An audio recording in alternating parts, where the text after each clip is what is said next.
अब हामी खाना खान लाग्यौँ साथीहरू।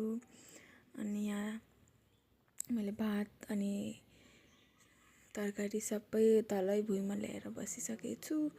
अनि भात हालिदिनु लाग्छ मेरो छोराहरूलाई। अनि कुकरको ग्यास पनि अहिले निस्केको छैन, यसलाई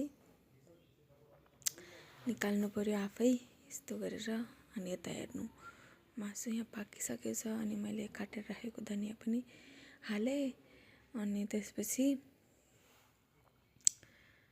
मैले हालिदिनु लाग्छु। दुई भाइले म यो जसलाई एउटा थाल चाहिन्छ त्यही अर्कोलाई पनि त्यही चाहिन्छ, यो सानोले त्यो चाहिएन र त्यो अर्को जो ठुलो छोरालाई चाहिएको थियो त्यही थाल चाहियो भनेर त्यही चाहियो भन्नु लाग्थ्यो कि त्यही मैले म बोलेको त्यही भएर तिनीहरूसित। अनि मैले खान लाग्छु मासु भात खाइदिएको पहिला। मासु तातो छ, मासु पनि चाख्नु पर्यो।